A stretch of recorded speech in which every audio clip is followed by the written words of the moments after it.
अमेरिकी राष्ट्रपति Donald Trump ने कहा है कि भारत के साथ अमेरिका के रिश्ते काफ़ी अहम हैं और नरेंद्र मोदी बहुत अच्छे प्रधानमंत्री हैं, उनके साथ उनकी दोस्ती है और चिंता की कोई बात नहीं है।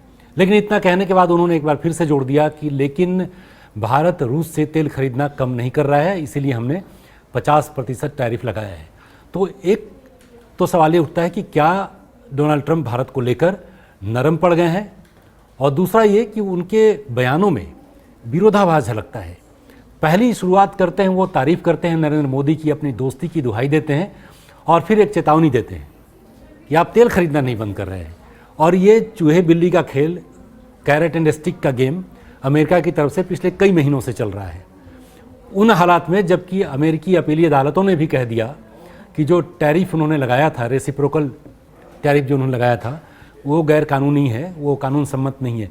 इन सब के बीच में क्या आप मानते हैं कि ट्रंप का जो रुख अचानक से नरम पड़ा है भारत को लेकर? देखिए अभय जी, जो राष्ट्रपति ट्रंप का रिसेंट स्टेटमेंट जो सामने आया है, जो उन्होंने व्हाइट हाउस में सुबह होते साथ ही जो उन्होंने बयान दिया है, ये एक पॉजिटिव स्टेप है। इसको भारत सरकार एक पॉजिटिव दिशा में मान रही है, लेकिन अभी बात पूरी नहीं हुई है, अभी बात आगे बढ़ेगी। पिछले 2 हफ्तों 3 हफ्ते से हम लगातार देख रहे हैं, अगस्त की शुरुआत से ही, कि जिस तरह के ट्रंप के स्टेटमेंट्स आए हैं, टैरिफ लगाया गया, उन्होंने लगातार एक के बाद एक बयान दिए। उनके जो एडमिनिस्ट्रेशन में जो बाकी ऑफिशियल्स हैं, उन्होंने भी भारत के खिलाफ बयान दिए। ये पहला बयान मैं देख पा रहा हूं जो प्रेसिडेंट ट्रंप की तरफ से आया है, वो भी 24 घंटों के अंदर, जहां पर उन्होंने 24 घंटे पहले कहा कि भारत और रशिया ये चीन के पाले में जा रहे हैं। उसके ठीक 24 घंटे बाद वो कहते हैं कि प्रधानमंत्री मोदी उनके बहुत अच्छे मित्र हैं और हमेशा से रहे हैं, और वो एक ग्रेट प्राइम मिनिस्टर हैं। तो ये कहीं ना कहीं बदलाव उनके अल्फाज में लग रहा है, लेकिन देखना ये होगा कि ये दिशा किस दिशा में जाता है। लेकिन आपको ये भी बता दें अभय जी कि भारत और अमेरिका के संबंधों में कोई डिरेल नहीं हुए हैं। हम देख पा रहे हैं कि पिछले कुछ हफ्तों से, कुछ महीनों से लगातार जो आदान प्रदान है, या जो हम कहें रिश्तों को लेकर जो बात हो रही है, हमने हाल ही में शुभांशु शुक्ला को देखा कि वो किस तरह से स्पेस में गए, यूएस के साथ जो हमारे टाइज हैं, जो हमारे साथ में एक्सरसाइजेज होती हैं आर्मी को लेकर, यूएस और इंडिया की आर्मी को लेकर, वो भी लगातार जारी हैं। और हमने ये भी देखा है कि आतंकवाद को लेकर दोनों देश एक ही रुख उन्होंने लिया हुआ है। और रिसेंटली हमने जो प्रत्यर्पण भी देखा तहव्वुर राणा का, वो भी अमेरिकी की यही सरकार थी, यही डोनाल्ड ट्रंप की सरकार थी जिन्होंने भारत के साथ आतंकवाद के खिलाफ। लेकिन शरण जी, बात यह है कि जिस बात को लेकर ट्रंप की नाराजगी बताई जा रही है, जो शुरू हुई थी, वो दरअसल ऑपरेशन सिंदूर के बाद जो सीज फायर हुआ, उसका क्रेडिट लेने की जो होड़ ट्रंप ने मचाई, और उन्होंने कोशिश की कि उसको इस तरीके से प्रेजेंट किया जाए जैसे उनकी पहल पर उनकी ट्रेड रिलेटेड जो धमकियां हैं, उसकी वजह से भारत भी तैयार हो गया सीज फायर के लिए। तो वहाँ से तल्खी शुरू हुई भारत के रिश्तों को लेकर। और जहाँ तक तहव्वुर राणा के प्रत्यर्पण की बात है, वो बहुत दिन से उसके लिए कोशिशें चल रही थी। अब तो ये भी देखिए कि जैसे ही हमने बात की कि उनके अल्फाज बदल गए, लेकिन क्या इंटेंट बदला है यूएसए का? क्योंकि पीटर नवारो हैं उनके व्यापार सलाहकार, उनके अल्फाज में कोई परिवर्तन नहीं देखने को मिला। एक तरफ ट्रंप बोल रहे हैं कि भाई चलिए, पीएम मोदी बहुत अच्छे प्रधानमंत्री हैं और हमारे दोस्त हैं, उधर पीटर नवारो कह रहे हैं कि भारत अभी भी सच्चाई को स्वीकार नहीं कर रहा है, असलियत को समझ नहीं पा रहा है, और वो तेल खरीद रहा है जिससे कि यूक्रेन के अगेंस्ट रूस जो है हमला कर रहा है। उसके हावर्ड लुटविक हैं, वो भी कह रहे हैं कि भारत जो है वो तेल खरीद रहा है और इसके गंभीर नतीजे भुगतने पड़ेंगे। तो एक तरफ उसके वित्त मंत्री धमकी की भाषा में बात कर रहे हैं, उनके बहुत ही खास हैं पीटर नवारो ट्रंप के, वो भी धमकी की भाषा दे रहे हैं, में बात कर रहे हैं। हाँ, ये ठीक है कि कल और आज के बीच में ट्रंप के बयान में एक बदलाव आया है। तो क्या मान के चलें कि ये कोई बड़ी रणनीति का हिस्सा है उनका, इस तरीके से भारत को ट्रैप करने की है, या फिर वहाँ पर जो स्ट्रैटेजिक जो एनालिस्ट हैं वो कह रहे हैं कि इन सब बातों के इतर ट्रंप ने इसको पर्सनल ले लिया? क्योंकि भारत के रणनीतिकारों का मानना है कि जब G7 के बाद ट्रंप ने मोदी को बुलाया अमेरिका में, इन्होंने ये नहीं गए, क्योंकि ये कहा जा रहा था कि हो सकता है कि वहाँ आसिम मुनीर और पीएम मोदी को मिलाकर एक नया गेम खेलने की तैयारी में थे ट्रंप, और यहाँ के रणनीतिकारों में उसको समझा और मोदी नहीं गए। तो ये झटका लगा है देखिए ट्रम्प को। अभय जी, अगर हम थोड़ा सा एक हफ्ता पीछे जाएं, एक हफ्ता पीछे अगर हम जाते हैं तो हम तस्वीर बिल्कुल बदली हुई थी। हमने देखा कि प्रधानमंत्री मोदी चाइना पहुंचे, जहां उनकी मुलाकात शी जिनपिंग से हुई, उस पर नजरें पूरी दुनिया की थी। वहां उनकी मुलाकात प्रेसिडेंट पुतिन से भी हुई, जहां पर उन्होंने गाड़ी के अंदर 45 मिनट बिताए साथ में। और वो समझिए कि चीन की धरती पर रूस के राष्ट्रपति की गाड़ी में बैठकर जो बातचीत हुई होगी, जाहिर तौर पर वहां बगिंग नहीं हुई होगी, लेकिन ये जरूर है कि ये एक मैसेज था दुनिया को कि भारत जो है वो अलग थलग नहीं पड़ा। भारत के लिए जो मार्केट्स की अगर हम बात करते हैं, चीन बहुत बड़ा मार्केट है भारत के लिए, और वो सेकंड लार्जेस्ट ट्रेडिंग पार्टनर है भारत का। भले ही अमेरिका नंबर 1 है, नंबर 2 पे चीन है। वहीं अगर हम राष्ट्रपति पुतिन की बात करें या रशिया की बात करें, तो भारत और रशिया के संबंध बहुत पुराने हैं। वो कोल्ड वॉर के जमाने से ही हमारे संबंध घनिष्ठ होना शुरू हुए थे। लेकिन ऐसे में इसके ठीक एक हफ्ते बाद राष्ट्रपति पुतिन का राष्ट्रपति ट्रंप का स्टेटमेंट सामने आया, जहां पे उन्होंने ये बात की कि चीन के पाले में जा रहे हैं। तो ये एक बड़े पैमाने पे इस चीज को देखना होगा कि ये एक राष्ट्रपति तय नहीं करेगा कि भारत और जो अमेरिका के संबंध किस तरह के होंगे, क्योंकि हम अगर इससे थोड़ा पीछे जाते हैं, जो ट्रंप एडमिनिस्ट्रेशन में जो एनएसए रहे हैं, चाहे वो इससे पहले चाहे वो जॉन बोल्टन हो या फिर जेक सुलिवन हो, दोनों ने ये कहा है कि ये रवैया प्रेसिडेंट ट्रंप का ये भारत के खिलाफ है। और यहां तक भी उन्होंने कहा कि पाकिस्तान में उनके बिजनेस इंटरेस्ट हैं, इसलिए ट्रंप ऐसा बयान दे रहे हैं। लेकिन एक राहत की बात यह है, जिसको भारत भी मानता है, कि अमेरिका का जो कॉन्स्टिट्यूशन जो संविधान है उसके मुताबिक अमेरिकी राष्ट्रपति का टेन्योर 4 साल का होता है। एक 4 साल का टेन्योर वो निपटा चुके हैं, एक 4 साल का टेन्योर भी चल रहा है, यानी जिसमें करीब 3 साल और बचे हैं। तो 3 साल के बाद राष्ट्रपति ट्रंप दोबारा व्हाइट हाउस में नहीं जाएंगे, वो दोबारा चुनाव नहीं लड़ सकते। हालांकि वो कह रहे हैं कि वो चैलेंज करेंगे, कॉन्स्टिट्यूशन बदलाव करेंगे। एक अहम बात यह भी है कि जब से ट्रंप आए हैं, ये टेन्योर की अगर हम बात कर रहे हैं, 1 साल होने को है, आते साथ इन्होंने कई 100 फैसले लिए। पहले दिन उन्होंने कई 100 फैसले लिए। उनके अपने ही फैसलों को वहां की जो कोर्ट्स है उसमें चैलेंज किया जा रहा है। उनके खुद की पार्टी के लोग भी उसके खिलाफ है बहुत से, हालांकि वो खुल के सामने नहीं आ रहे हैं, छुटपुट जो बयान सामने आते हैं, तो उनकी अपनी खुद की पार्टी के भी लोग इस हित में नहीं है कि भारत के साथ संबंध खराब करें। लेकिन सबसे अहम बात यह कि राष्ट्रपति ट्रंप ने जो रीसेंट स्टेटमेंट दिया है उसको प्रधानमंत्री मोदी ने वेलकम किया। उसको कहा कि हमारे सेंटिमेंट्स को ये रिफ्लेक्ट करता है और हम संबंधों को बहुत घनिष्ठ मानते हैं। तो यहां पर प्रधानमंत्री मोदी का ये बयान देना ये दिखाता है कि भारत जो है वो सकारात्मक दिशा चाहता है। बिल्कुल, वो नहीं चाहता है कि कन्फ्रंटेशन में पड़े। हाँ, क्योंकि ये सही है कि टैरिफ अगर लग जाता है, प्रभावी इसी तरीके से रहता है, तो भारत को व्यापार के क्षेत्र में तो नुकसान होगा। शायद ट्रंप इसी के जरिए ब्लैकमेल करने की कोशिश भी कर रहे थे कि भाई आपका नुकसान बड़ा है, क्योंकि अमेरिका एक ऐसा देश है जहां से ट्रेड सरप्लस वो हमारे पक्ष में है, बैलेंस ऑफ ट्रेड इंडिया के पक्ष में है। तो इसी के लिए शायद ट्रंप ऐसा कर भी रहे हैं। लेकिन यह भी डर था कि स्ट्रैटेजिक जो अलायंस की बात है, जो स्ट्रैटेजिक पोजिशनिंग है, उसमें एशिया में अमेरिका की उपस्थिति कमजोर पड़ जाती है अगर भारत उसके हाथों से छिटक जाता है। तो साउथ चाइना सी का जो मुद्दा है वो तो ऐसा गर्म है कि अगर भारत उसका बेस नहीं बनता है, भारत यहाँ पर उसके साथ खड़ा नहीं होता है, तो वहाँ उसकी प्रेजेंस कमज़ोर होगी आने वाले वक्त में। और चीन ने जिस तरीके से मिलिट्री हार्डवेयर का मुजाहिरा किया है द्वितीय विश्व युद्ध के बाद परेड में 80वें साल के उपलक्ष्य में, ये तो पहले भी हो रहा था। लेकिन 2 बातें जो हुई हैं, मुझको लगता है कि शायद ट्रंप और उनके सलाहकारों पर और जो विपक्ष है वहाँ का डेमोक्रेट्स, उनने बहुत दबाव डाला है इसकी वजह से। एक तो चीन ने जिस शक्ति का प्रदर्शन किया है, कमाल की बात ये लगी कि वो सारे देश जो मुखालिफत करते रहे हैं अमेरिका की, वो एक साथ मंच पर आ गए शी जिनपिंग के साथ। पुतिन साथ थे ही थे, किम जोंग उन थे ही थे, ईरान पहुंचा ही हुआ था। मतलब ऐसे सारे लीडर्स वहाँ पर थे जो अमेरिका की मुखालफत कर रहे हैं, विरोध कर रहे हैं किसी न किसी तरीके से।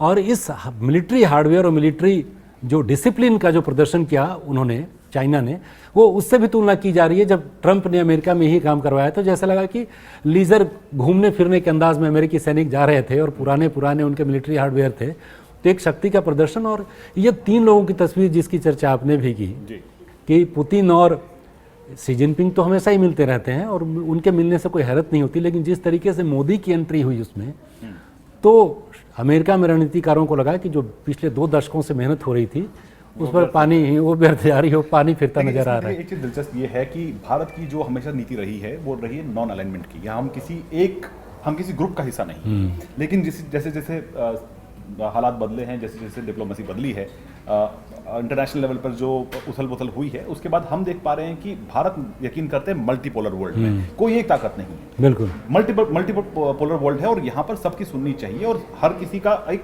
क्योंकि भारत भी उभरती हुई पावर है। तो ऐसे में भारत के लिए चीन के करीब जाना, या रशिया के करीब जाना, ये नहीं होगा at the stake of America. Bharat अपने संबंध किसी भी देश से बिगाड़ना नहीं चाहता है, चाहे अमेरिका हो, रशिया हो या चाइना हो। भारत सिर्फ अपने हितों को देख रहा है। अगर हम बात कर रहे हैं कि यहाँ पर ट्रंप इस तरह के बयान क्यों दे रहे हैं, ट्रंप का जो अभी करंट जो सिनेरियो है, जो सिचुएशन है, वो अपने डोमेस्टिक ऑडियंस को, डोमेस्टिक मार्केट को एड्रेस करने के लिए और अमेरिका को फिर से मागा बनाने के लिए, मेक अमेरिका ग्रेट अगेन बनाने के लिए वो ये तमाम बयान दे रहे हैं ताकि। अच्छा, ये बात शरण जी मैं आपको बीच में रोक रहा हूँ, ये बताइए कि ये एक तरीके से इनडायरेक्टली दो राष्ट्र प्रमुखों की लड़ाई जैसा मामला बन गया था।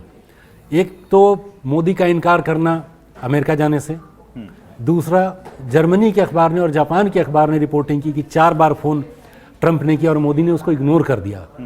और ट्रंप ने इसको पर्सनली लिया क्योंकि उनको नोबेल प्राइज़ जीतने का जो सपना था वो बार बार भारत की तरफ से निगेट किया गया उनके चैलेंज को, तो वो टूटता हुआ दिखा उनको।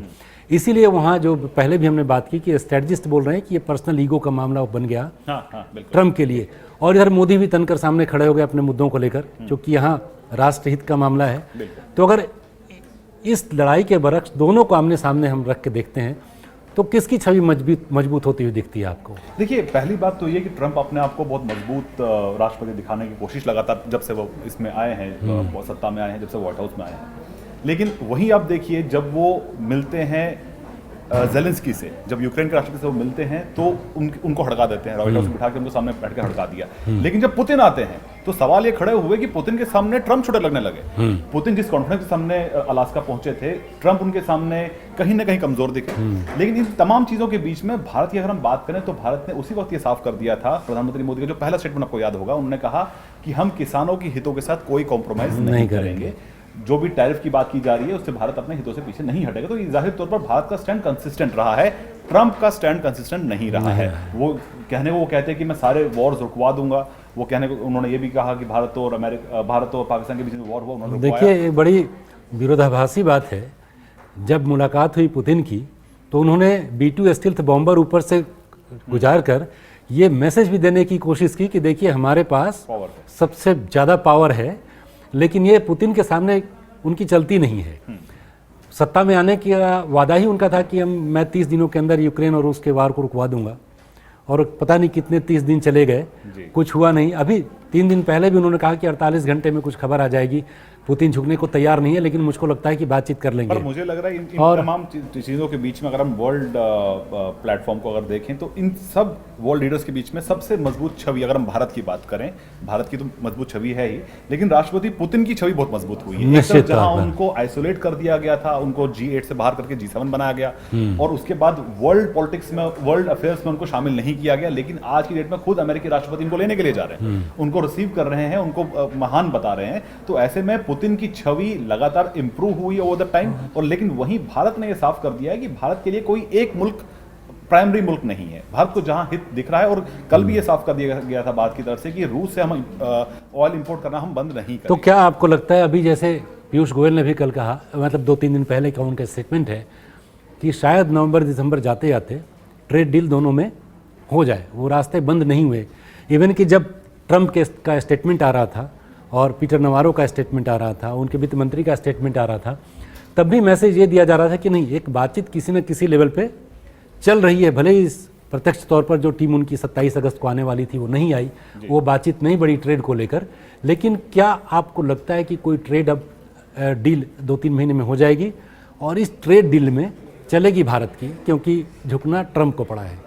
देखिए, यहाँ पे हम भारत, इसको अगर हम करंट सिनेरियो की बात करें तो हम इसमें ट्रंप को झुकाने की बात हम करेंगे ही नहीं, क्योंकि यहाँ पर बात अपने हितों की है। जहाँ तक ट्रेड डील की बात है, ना भारत सरकार ने, ना अमेरिकन गवर्नमेंट ने या ट्रंप एडमिनिस्ट्रेशन ने कहा है कि बातचीत नहीं हो रही है। वो लगातार ये कह रहे हैं कि बातचीत चल रही है, और हम ये उम्मीद करते हैं कि ट्रेड डील हम कर लेंगे ट्रंप के साथ में। लेकिन रूस पर दबाव बनाने के लिए अमेरिका ने भारत पर दबाव बनाना ठीक समझा, जो कि गलत फैसला था, क्योंकि भारत के साथ संबंध जो हैं वो सबसे अधिक मजबूत हुए हैं 1-2-3 सिविल न्यूक्लियर एग्रीमेंट डील के बाद में। जब से लगातार हम देख पा रहे हैं कि भारत अमेरिका एक ही मंच पर कई जगह हमको साथ दिखाई दिए, और रिसेंट भी हमने देखा, आतंकवाद के खिलाफ हो, UNSC के अंदर हो, या फिर चीन के खिलाफ हो, या फिर यहाँ तक देखिए अगर हम पाकिस्तान की बात करें तो कहीं ना कहीं ट्रंप की ये छवि रही है कि लगातार वो पाकिस्तान सपोर्ट करते आ रहे हैं, चाहे आसिम मुनीर को व्हाइट हाउस बुलाने की बात हो या ये कहना हो कि हम पाकिस्तान के साथ मिलकर ऑयल एक्सप्लोरेशन करेंगे और भारत को हम तेल पाकिस्तान बेचेगा। तो आपको लगता है कहीं ना कहीं ये पाकिस्तान को कहीं ना कहीं पुश करके वो भारत को कहीं ना कहीं नेगेटिव इमेज में दिखाना चाहते हैं? ये तो अमेरिका की बहुत पुरानी पॉलिसी रही है, कैरेट एंड स्टिक की जो बात मैं कर रहा था।